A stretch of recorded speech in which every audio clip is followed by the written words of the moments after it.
It's episode 32 of the Keto for Women show.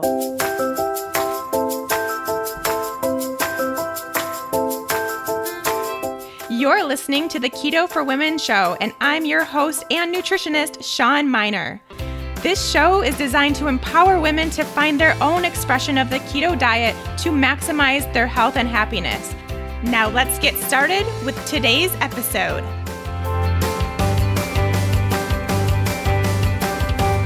Hey there, friends. Welcome back to Keto for Women.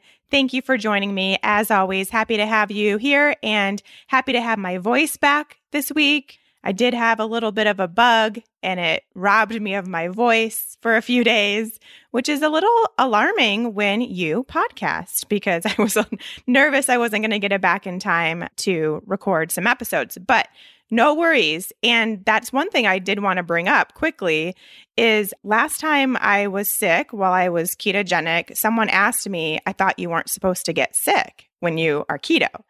And that is not true. You're a human. You're going to come into contact with some viruses and some bacteria. And it's a normal response for someone with really good immune systems to get sick. That's just your body's way of getting rid of that. So that doesn't magically disappear just because you're ketogenic. What I do notice, and maybe some of you notice this as well, that my time spent feeling under the weather is much, much shorter. And I don't really go as far under the weather anymore as I used to, and as is common for a lot of people.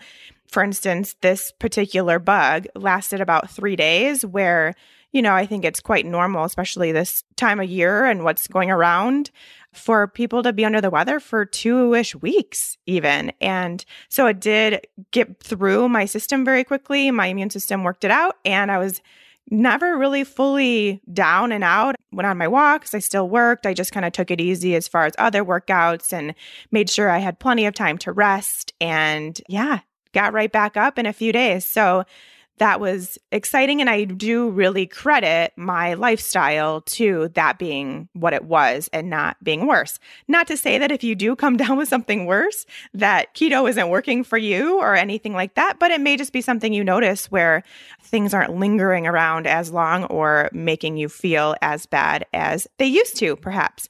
But totally normal to get sick and to have this amazing immune system. That's why we have it there, to protect us and get that out of our bodies. But here I am back in action, and we have an awesome episode for you today. I'm so excited. This is one that I've been wanting to do for a while that came through as a question from a listener. So we'll talk about that. But it is really going to be all about ketones. Why do we want to actually produce ketones? Why can't we just be low carb or just do what we do? What is this benefit? I know I talk about the healing benefits of ketones so often, but now we're actually going to go into more detail as to what that means and the research behind it. So I'm excited for that. Before we get going with the show, let's chat about the sponsor of this episode of the Keto for Women show, Health IQ.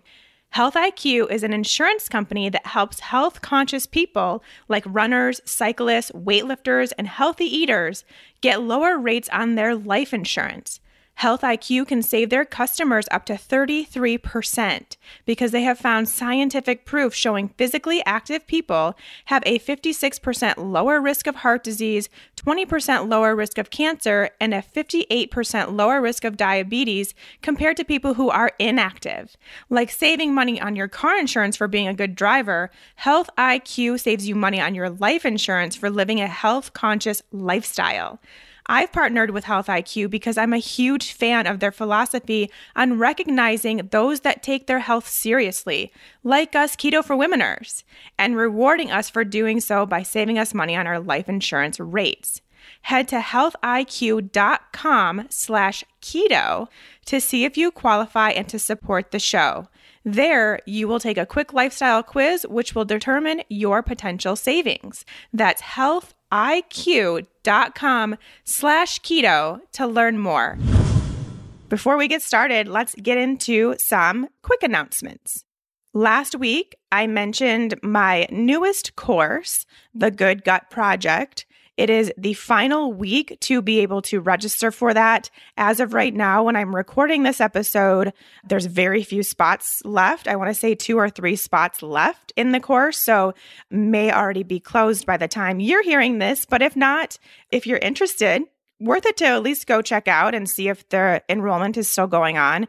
It is a functional testing course directed to your gut health and looking into your gut health, looking into your food sensitivities, having me along for the ride with that and helping you determine what's going on with your gut and what you need to do to heal that so you can feel good again. Trust me, I have totally been there to know that when you have gut health issues, you feel so bad and you just don't feel like yourself. You're afraid to eat. Every time you do eat, you have to spend at least an hour feeling like crap afterwards and wondering if it's something you ate or maybe your digestion is off or maybe there's some sort of something growing in your gut that you don't know. And it's frustrating and scary and you just never know if you're going to feel good again. So been there, done that, and now created a course around that based on what I have done in my private practice that I'm now branching out and doing in small groups as well.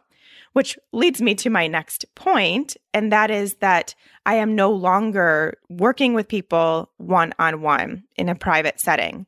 Now, that was a very hard decision because if you're one of my past clients, you know that I love working one-on-one, and I think I make that very clear, but it's a hard situation to be in when you have more people who need your help than you have hours in the day.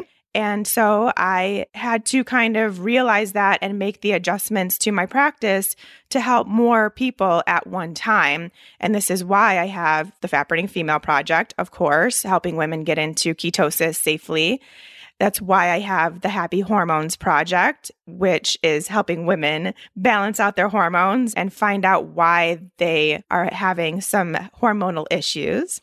And then I have now the Good Gut Project, which is the same thing as the Happy Hormones Project, but instead we're looking at the gut and what issues may be going on in there and resolving them. So all of 3 of those are what I've done in my private practice for years, using the functional lab testing, using a supplemental protocol specific to your results, and teaching women. Basically, I don't even like calling it teaching. I like calling it empowering.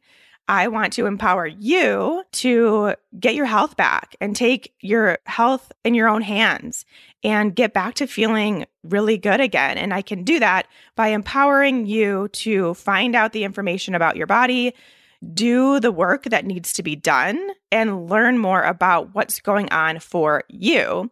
And then you're empowered to take it back, take charge of your health. So that's what we do in all those courses. And it's what I've done in my private practice, but felt that I needed to expand a little further. So everything that you would get in a class with me is very similar to what you would get working one-on-one with me. It's just put into class form, small groups. So you'll still have plenty of time with me. I'll be able to answer your questions and you'll be able to learn all that good stuff just in a small group format. So if you're interested in working together, then head to my website. That's going to give you information about the Fat Burning Female Project, which I'm sure most of you know quite a bit about by now if you've been listening to this podcast. And it's going to give you information about the Happy Hormones Project and the Good Gut Project all in one. So you can find out if any of those work for you. And they will be done a few times each year, those little private classes. So you'll have plenty of opportunity to take part.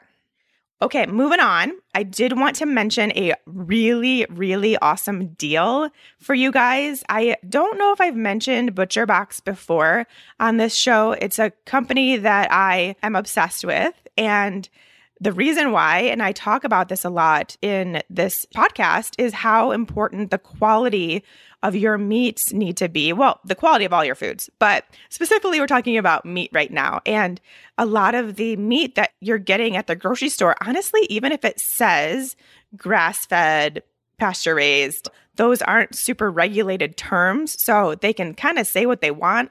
And you can have a grass-fed cow that was still grain-fed towards the end and then still thus not being the healthiest option. So it's kind of scary, honestly, to go to a grocery store and not trust the food that you're getting, especially when it comes to meat, which the thing with meats that I find is so important is really, this is just as an example, when a cow is fed something that it's not meant to be fed, it turns into an inflammatory situation in their body. As you can understand, it would be the same as humans eating processed foods. We get super inflamed because our bodies don't know what to do with that stuff. And the same thing goes when cows are fed grain instead of grass. They are meant to eat grass. So it becomes inflammatory, which means then their meat obviously is inflammatory. And then we eat inflammatory food in this meat. So, and it's the same case for chickens that are not raised in pasture and fish that is farm bred instead of freshly caught. It's the same with all of this food and all of these meats that we're eating, and something that we really do need to think about. And it's more important than you could ever imagine. Truly, I promise. So anyway, this is why I love ButcherBox, because they take all of this to heart and they provide you with the highest possible quality meat that you can get delivered to your door. So you don't even have to go anywhere to get it. And it's the best little package that shows up. Actually, it's a huge package of meat that shows up at your doorstep when you order. And so I just love their stuff so much that I do want to help get the word out about their business. And they also, which is amazing, have great specials. And their special for the month of January is you get a free package of bacon every single time you order in the year 2018. So free bacon for a year if you set up your account in January. I think that's really spoke to me, is something that I needed to share with my Keto for Women community, because it's bacon and it's free. Most of us, I think, really love bacon and really see it as the amazing keto food that it is. So if that's something that you want to get hooked up with, head to the show notes for this episode and you can get your free bacon. I will make sure to include that in the show notes. I did want to mention that. And like I said, it's only through January 2018 that this offer is valid. So you'd have to sign up before January 31st to get that meat and your free bacon for a year. Two more quick announcements. The first one, I wanted to remind you of the Low Carb Universe conference that I will be speaking at in Mallorca, Spain. It's the one that I went to a few months back that I kind of shared what happened and how it was. And now I'm going back again in March for a special conference that's just for keto ladies. Right? This is exactly what we do here on Keto for Women. How perfect is that? And there are phenomenal speakers. It's an incredible place. It's basically like a 5-star resort that you're staying in. The cost of the stay is included in your ticket price. So really all you have to do is get over there, because even the food is included in your conference price. So just make your way to Mallorca. If you're someone that lives in Europe, it's a super quick trip. If you are not, I have found some awesome flight deals to get over there, because it is kind of their off season there, which, I mean, it really just means it's like 65 degrees Fahrenheit instead of 85 degrees Fahrenheit. And that's considered their down season, which I thought was the perfect weather when I was there. I just would really love to see some of your faces there and meet you all in person and be able to hang out with you for an entire girls' weekend and get to know you a little better. So I want you to look into that a little more seriously now that it's a few months away. I know it's probably a bit of an expense for most of you, but trust me, I 100% believe it is the best investment. It is so worth it.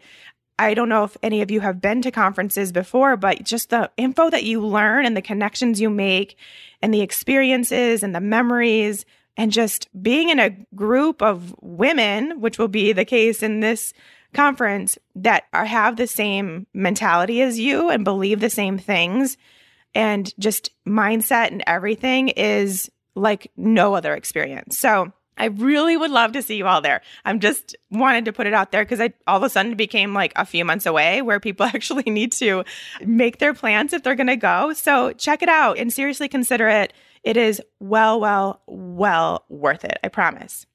And then lastly, I just wanted to basically give you all a shout out because in this podcast, we all here, were nominated and determined to be one of Healthline's best keto podcasts for 2017. I will link to the article if you want to read it. And there's, I'd probably say 10-ish podcasts that were on that list. But I was just thrilled to see that. I think, especially because I started it in mid 2017. So it was like not even a full year. And I was already made the list of the best 2017 keto podcasts, which blows my mind. And it is 100% because of you guys, and that you have taken the time out to obviously listen, but then also give me your feedback on the rating scale. And I'm at almost 200 5-star reviews, which is just phenomenal, you guys. It's all because of you. And people see that and then they tune in, because then they see the value and they see what other women are getting from a podcast. So those ratings are so, so important. And I try not to talk about them a ton because I know it's annoying to constantly hear, hey, go rate me over on iTunes. But it really, really does help. And I really do read them all. And I really do appreciate every single one of you. And that's part of us being a community is, like I've said before, we're in a spot where we have some information to share, and we have to share that with others in order to actually help more women. We can't just have it all to ourselves in this little bubble. We have to share it. And part of the way to share it is by setting a rating for this podcast. And then people like Healthline notice, and then they listen, and then they nominate and review the podcast, and so on and so on and so on. And that's how we spread the word of keto for women and the health benefits of that, which I think you all know by now is like my biggest mission in life, is just to get this information to more people, which is why I spend every week podcasting and chatting with you all for an hour. So anyway, I just wanted to really say thank you to all of you. If you haven't left a review and you do have something you'd like to share with me, please go over and do that. It would mean so much to me. It really takes about 30 seconds. It's so easy to do over on iTunes, and it really does help the show. Okay, I think that's enough random chatting for today. Let's get into the actual topic for today. Now, like I mentioned, we're talking about ketones. Today, I want to start the conversation by teaching you all what you're actually doing, or what your body is actually doing when you're producing ketones, and why they're so important and so health promoting. And then next week, so this is another two-parter. You know I love the two-parter episodes. Next week, we're talking about the really nitty-gritty of testing your ketones.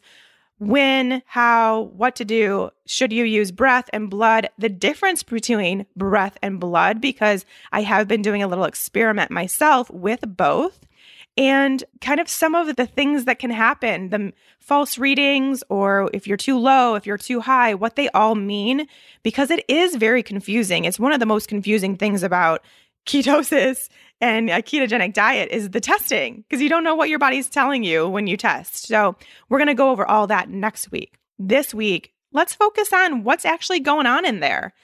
This was all prompted for me by a listener question from Samantha. So I'm going to read this first, and then we'll go into it. Dear Sean, I hope this email finds you well. I am a big fan of your podcast and so appreciate the knowledge that you bring to this world around keto for women. You often mention the healing power of ketones. I understand the science behind ketosis itself being restorative and healing for the body. Nourishing food, no blood sugar spikes and dips, less demand on adrenals to produce cortisol, and so on. However, I still have not found a scientific explanation as to why ketones in and of themselves have healing properties. I understand that they are a cleaner source of fuel than glucose, but I would love to hear more about their specific healing properties. Is this something you can expand upon, or perhaps there is a resource you could point me to? If you have indeed covered this at some point and I missed it, just let me know where to look. Best wishes in health, Samantha. So this is a great question, because I do, in fact, talk about the healing power of ketones quite a bit, but I don't think I've really ever expanded on what specifically is happening and why.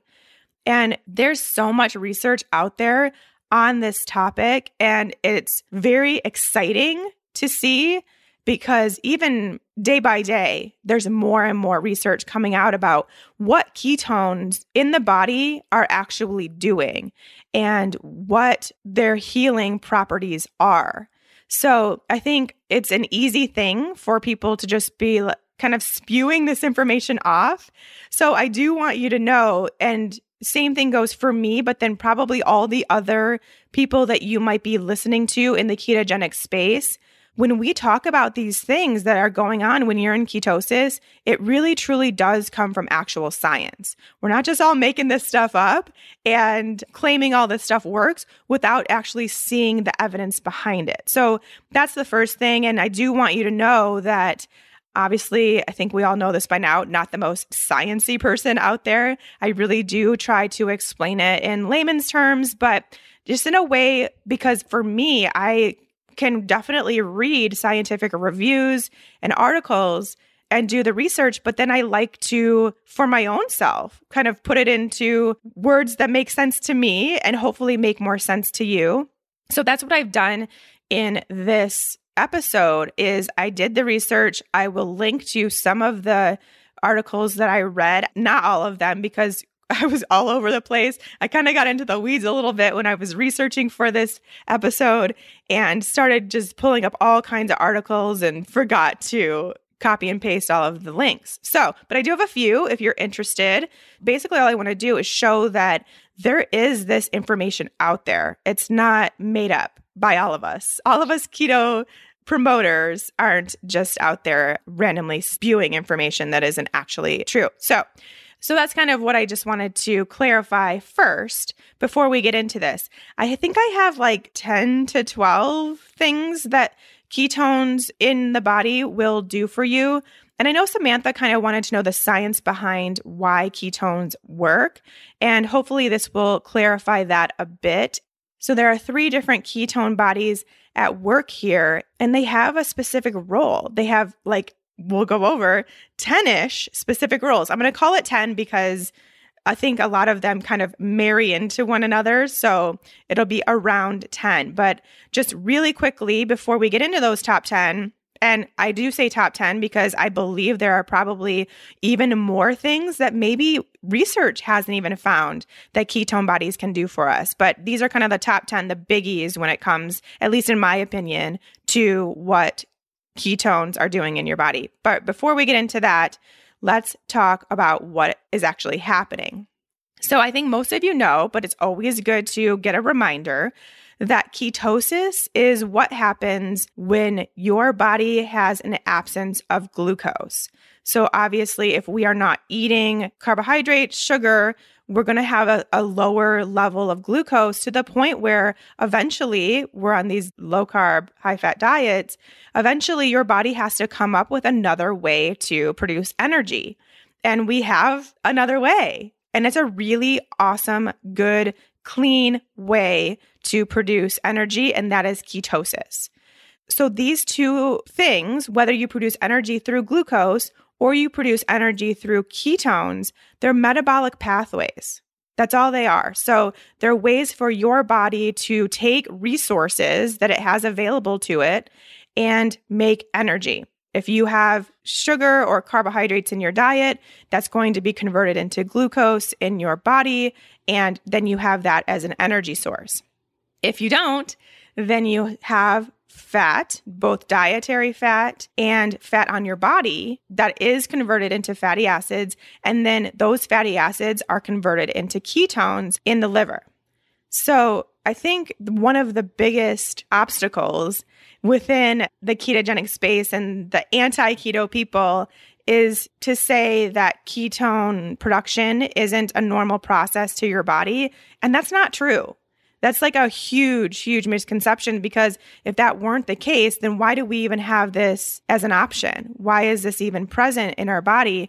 And something that I find really fascinating and kind of negates that is that when we're born, we are in ketosis. Babies are born in a ketogenic state. It's very easy for moms, pregnant moms, to get in a ketogenic state. And it's also very easy, even just after a prolonged period of exercise or doing some fasting. or obviously, like many of us, eating a high-fat, low-carb diet to get into ketosis. And if this were something that weren't available to our bodies or shouldn't be happening, then none of that would be true. It would be a much harder process. And frankly, your body's not going to do anything that's not smart for itself. So I think that's really important to note. So that's what we're doing. And that's why the high-fat, low-carbohydrate diet in a ketogenic diet is what it is. It's reducing your glucose in your body to the point where this alternate metabolic pathway needs to be used. And we take the high-fat approach so that your body has that form of energy to use. So by using our dietary fat, converting that to fatty acids, and then further into ketone bodies, that makes that transition pretty easy because it's giving the building blocks for the fuel that we're using. And yes, eventually you can also use the fat in your body, but it's just easier for your body to understand what's going on, to make that switch, to have the fuel that it needs if you get a high-fat diet going as well to start. And I've talked about that in the past. It's not that you have to stay incredibly high fat forever, although if you're like me, you'll just get to a point where that's how you prefer to eat. But there is going to be some wiggle room, and sometimes when you eat slightly lower fat and can stay in ketosis. It just is going to depend on you and your body. Okay, so I hope that gives a little bit of background, which I know most of us know. I just wanted to get that out there. Let's go into these top 10. I'll try to number them, but sometimes I get confused what number I'm on.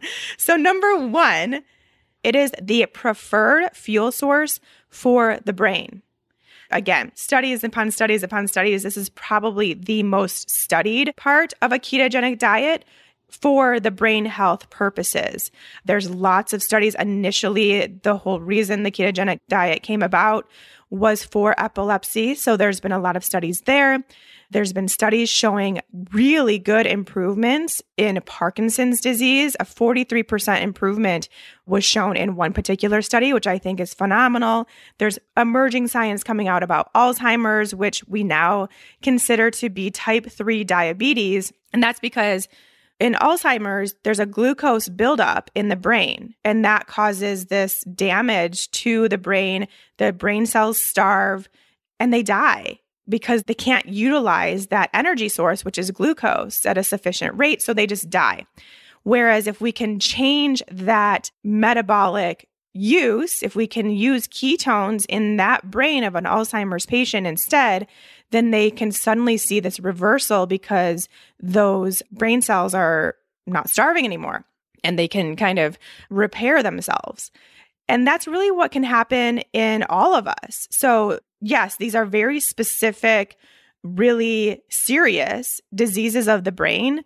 But even if that's not something that you're currently dealing with, obviously it would make sense that you want to have the cleanest, most readily available fuel source for your brain, right? And ketones are that. That's what ketones can do for your brain. So a ketogenic diet increases the permeability of our blood-brain barrier. So we are then able to get more nutrients, more energy, more resources into our brain to increase our brain health and increase what our brain needs to do. Now, some naysayers, again, will say that, yeah, but you need glucose to fuel your brain. And while there is a small percentage, about 30% of our brain that does need glucose for fuel, that glucose source will be created by our bodies regardless. We don't need that in our diets to fuel that portion of our brain. Whereas the 70% that prefers ketone production and ketone bodies to work efficiently, that 70%, there's so few people in a ketogenic state that have that resource available to their brain. And so specifically, beta-hydroxybutyrate, which is, remember, one of those ketone bodies that we can create, that increases ATP production, which ATP is basically energy. Just think about it as energy. Increases, quote unquote, energy production in our mitochondria. in our brain. So we're going to talk about mitochondria in a minute with another topic, but your brain mitochondria and really mitochondria in general, you can think of those as your energy factories. So you're producing energy in every cell. And so if we can increase the amount of energy that's being produced in every brain cell, think about that. You're going to think a lot clearer, a lot faster, a lot better, and you're just going to experience this overall sense of increased brain function, which is something I know I experienced just in my own personal ketogenic story. That was one of the first things that came back to me. I was dealing with some major brain fog from the mold exposure, and then within about 2 weeks, I was free of it. And if you've ever had brain fog, it is not fun. It is one of the worst things that you can feel because all of a sudden you just can't think clearly. And to be able to get that back so quickly when it was something that I thought was kind of going to be my case forever, that was huge. And I know others have felt that too. And it's one of the best things I think about being ketogenic. Another thing is that ketones limited neuronal loss, but also preserved synaptic function. So that might not make a lot of sense to most of you. It didn't for me either, but here's where we can break this down. So neuronal loss, so just think about neurons, nerve cells in your brain. It decreases by having ketone production, and by producing these ketones, having them go through this blood-brain barrier that is now more permeable, more accepting, we can reduce how much nerve cells we lose and also preserve synaptic function. So this is how our nerve cells communicate. So obviously, the more communication we can get from cell to cell within our brain, especially, the better we think. I mean, and the brain is responsible, obviously, for communicating with the rest of our body. The better all of that communication happens just by getting the beta-hydroxybutyrate into your brain. That's all it is. So I think that's pretty darn huge. And I'm just so excited to see the continued research for what happens in the brain with having ketone bodies present, because I think we're just at the very beginning stages of that. And I really, truly believe it's going to be a pretty significant medical intervention for, like I said, these people with Alzheimer's, dementia, Parkinson's, and epilepsy continued with that. And they're even showing preliminary research for autism. I also know depression, anxiety, those are things that I see in my practice that are alleviated by producing ketones. Moving on. Number 2, they are overall a more efficient source of energy for our entire body. So it is easier. It takes our body way fewer steps to convert ketones to ATP, which, remember, just think of ATP as like overall energy in our body, than it does for our bodies to take glucose and form ATP. It's a lot more efficient. It takes less steps. It happens quicker. And I think we all kind of want that, right? We all want this really good self-sustaining source of energy where we feel like we can go do whatever we want at any point during the day and not getting this sluggish feeling. And again, that's something I noticed almost right away with my ketogenic switch, and something I know a lot of you do too. So both the body and brain, going back to the brain quickly, can run 70% more efficiently with the production of ketones going through you. Number 3, we're going back to that word mitochondria. And like I mentioned, in the brain, there's increased mitochondria function. Same thing goes for your entire body. So like I said, we have these little energy factories in each cell of our body, and they're responsible for producing ATP or energy. So these little mitochondria are also so important to protect your cells and keep them strong and healthy and functioning. So it's imperative to your overall health. It will control and kind of reduce the amount of cell death you have. And it will also control and regulate cell growth, which is linked to cancer and these other really pretty major diseases.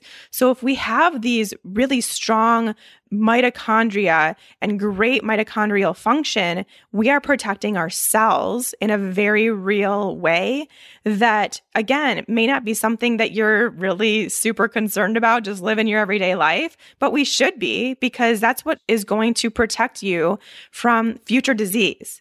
And not to mention, the stronger and better your mitochondria can be, the more energy you will produce. And you'll just feel that. You'll feel that in your workouts. You'll feel that in your everyday life, where you're just kind of cruising through life on this little ketone energy you're having. But it really isn't just the ketones that are doing that. It's what the ketone bodies are doing to your mitochondria when they are providing that source of fuel and that protection. So that's important. Number 4, reduced inflammation. And I think this is a reason why a lot of people, women especially, are turning to a ketogenic diet, because they have found or heard that a keto diet will help reduce inflammation. Now, a lot of this does happen because of that regulation of your blood sugar. So just simply by changing your diet, switching it up so you don't have these blood sugar spikes and dips. So you're regulating your glucose, your insulin, all of that in itself takes away a significant amount of inflammation. But there's also actually things that are happening because you're producing ketones that also contribute to this reduced inflammation. And the first one is that it decreases reactive oxygen species, which are known to contribute to inflammation. So reactive oxygen species really are just kind of, you can think of them as these things that your body releases in response to, kind of as an inflammatory response to like toxins or just other things that come into contact with your body that are kind of foreign. As a reaction, it's an immune system reaction, your body produces these reactive oxygen species. You may also have heard of them, kind of the same thing as oxidative stress, where your body goes into this state of protection and it a lot of times can't shut that system off. And we get into this overabundance of this reaction. And that's when major inflammation happens, just chronic systemic inflammation, because you're kind of an overload of that. And it is due to, like I said, reactions to things that your body doesn't really know what to do with, which, toxins, even just stress, overall stress can do that. And so it's a big deal, and something that just by producing ketones, we can decrease that and kind of regulate that system, get it back to a point where it's not overreactive. And then also it increases what's called adenosine. And that is a natural chemical that is known to fight inflammation and act as a pain reliever. So we have this increase in a very natural thing that will help you fight inflammation, but also regulate this system to where you're not in this constant state of trying to fight it. And as a pain reliever, just a lot of people notice a reduced amount of pain, specifically joint pain, just by going keto. And like I said, a lot of it is, yes, just the change in diet and getting rid of the sugar, but there is also something actually going on in there, which is so cool. Another thing, just getting a little deeper into the research that I was able to find. So there is evidence showing that beta-hydroxybutyrate can downregulate what's called the NLRP3 inflammasome. This is an immune system receptor linked to inflammation. So by producing beta-hydroxybutyrate, we automatically decrease and again downregulate this constant state of inflammation, and specifically with this one inflammasome that can kind of continue to operate and continue to keep you in this state of heightened immune system and also heightened inflammation, we can downregulate that. So again, a little sciencey, probably more sciencey than I normally get or would get, but I'm basically doing this to show you that yes, eating a low-carb, high-fat diet is really important, but getting to the point of producing ketones is equally important for these other purposes. And what studies are finding is actually happening because we can produce these ketone bodies. Okay, moving on. Number 5, increased brain-derived neurotrophic factor. You may have heard of this, BDNF. It's a naturally occurring protein in the brain that improves brain function and lowers your risk of mental disease. So again, naturally occurring, but we want to increase that, obviously. So we would do things that increase this, which exercise also does. But there's a big reason for that. And one of the easiest ways to increase is a ketogenic diet and producing ketones and getting those ketones to fuel your brain. And the reason, so BDNF, like I said, it improves your brain function and lowers your risk of mental disease because it's protecting and repairing your brain cells, and it's increasing the growth of new brain cells. So that means you have better mood, better learning. You just feel like your brain works better, your memory's better, and it just is pretty fascinating. And like I mentioned before, I know a lot of women experience decreased depression. So they just feel a little bit better mentally when in a ketogenic state. And it is probably because of this increase in BDNF, which is a natural antidepressant as well. Lots of reason to want that increase, if you ask me. Number 7, cancer prevention. And this is a topic we're actually going to discuss deeper with a special guest in February. So I'm not going to go into too much detail because, quite frankly, the research coming out about this is just phenomenal when it comes to the ketogenic diet and cancer, but I don't think I'm the best person to break down this research because it is very scientific, but in a great way. So we'll leave that to the experts, but I did find some information that I feel like would be easy for us to understand, and that is that cancer results when cells grow faster and live longer than they're supposed to or than they should. And like I mentioned in a previous number, when we produce ketones, we are basically giving our mitochondria the ability to regulate that. And it's actually called apoptosis when we have this cells that kind of stay longer, do what they basically aren't supposed to do. And that can cause cancer and other disease. But when we produce ketones, we inhibit this apoptosis. So lots of reasons. Basically, the end result is that we have cells that do what they're supposed to do, that grow and live in their normal capacity as they should and don't go haywire. That's what we're doing when we have a ketogenic state happening in our body that will help with disease and cancer prevention. Number 8, increased GABA. GABA is an inhibitory neurotransmitter in your brain that is super important. So it is actually the main neurotransmitter that's responsible for reducing activity, so kind of an overactive nerve communication in your nervous system, which is the case for a lot of us, especially a lot of us women, because especially if you're someone that doesn't feel like you have the ability to calm down and stay calm, and if you are someone that deals with feelings of stress or anxiety, depression, and maybe just not in a good mood a lot of the times, it could actually be because you are not producing enough GABA. It's a very common thing. There's like supplements you can take for it and everything like that. Or you can just be ketogenic and actually produce ketones, and it will promote this. And that's why a lot of women start sleeping better when they are in a true ketogenic state because of this increase in GABA. It's very important for you to just be calm and stay calm. And how important is that for all of us, especially because a lot of us women are dealing with an overreactive stress response, and that's contributing to some hormonal issues. So if we can increase our GABA, just another reason why we would potentially experience reduced stress response and in turn regulate our sex hormones. They all play together. The cool thing with GABA though too is that it's also responsible for increasing your growth hormone.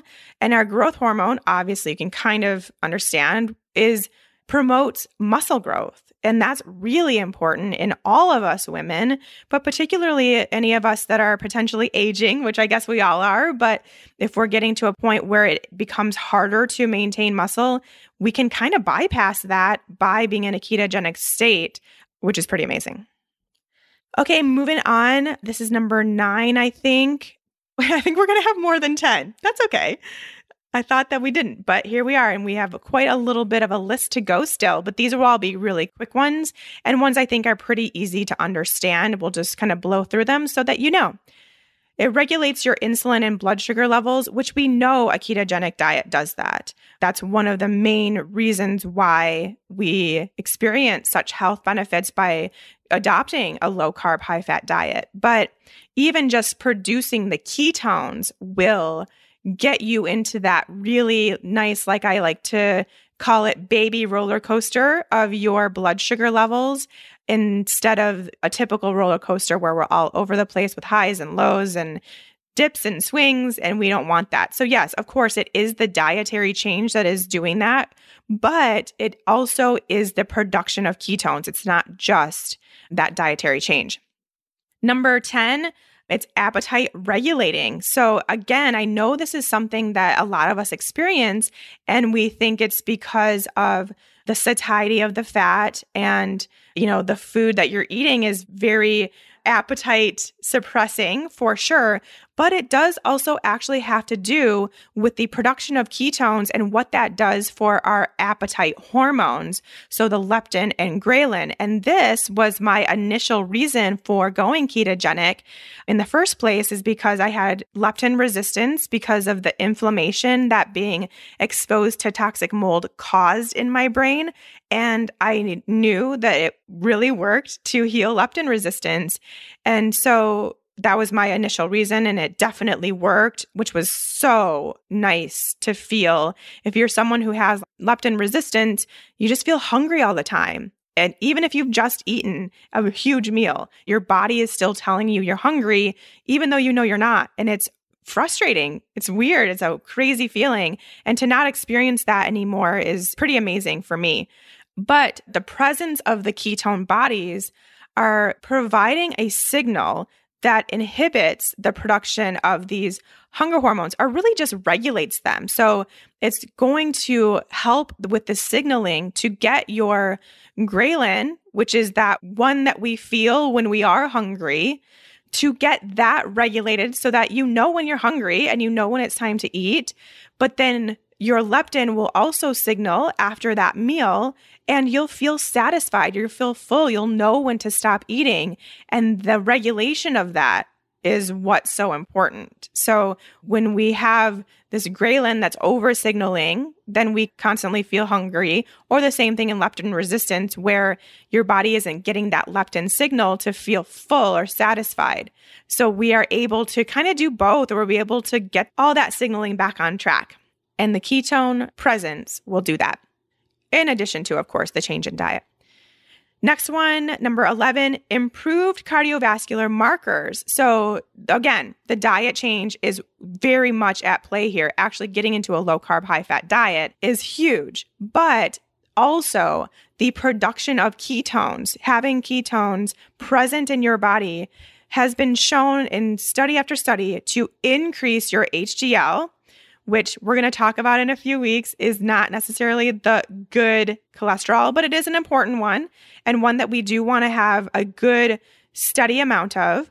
And it decreases your triglycerides, which again, we'll talk about in a few episodes, but that's a really good marker. Those two are a really great marker to see your cardiovascular risk. And so improving those, increasing the HDL and decreasing the triglycerides, will improve, obviously, your cardiovascular function, but also your risk of future disease will go down. And that is, of course, the dietary change, but the dietary change that produces the ketones. Number 12, I think we are on, better mood. So this one, obviously, we've talked about a few times already, goes back to the GABA, goes back to the better synaptic response in your brain. There's a lot of reasons why we experience a better mood with a ketogenic diet and producing ketones, but one other thing that I thought was really fascinating, I actually didn't know this until I was doing this research for this particular episode. So in a ketogenic state, you are reducing your intracellular sodium levels. And again, something I didn't know, that is the same thing that mood stabilizing drugs do. So like those drugs used in like bipolar disorder, those drugs are doing that same thing that us being in a ketogenic state have naturally happening in our bodies is just, and I think we all know that when we get into a ketogenic state, we experience this kind of regulation of sodium levels, and we sometimes have to kind of modify that and use salt in our water and take sodium tablets or whatever you're doing. And that is something that we've noticed, but there is a good thing about that, which is this mood stabilization. And it's something that is actually done and shown in medicine to do for that. And we can do that just by producing those ketones. Last one, number 13, increased athletic performance. So again, something that I know a lot of people are looking for by going into a ketogenic state, something where so much research is being done just now on this particular topic. And there's a lot of great research out there. I do recommend you kind of go look at it for yourself, but there's study after study showing that being in a ketogenic state does not alter your strength or endurance or power in a negative way whatsoever, and yet is a much more easily available way to get energy and to stay in this sustained state of energy for a longer period of time. And your body likes using ketone bodies as this fuel for your workouts and your athletic performance. So I think that is just the coolest thing. And hopefully it's something that you've noticed if you are someone that does workouts and have taken the time to adapt to your ketogenic diet and have noticed that change. So again, lots of research out there, but something I find super cool. Okay, that's the end of my list. We had 13. I thought there were 10, but that's okay. More is always better when it comes to more information.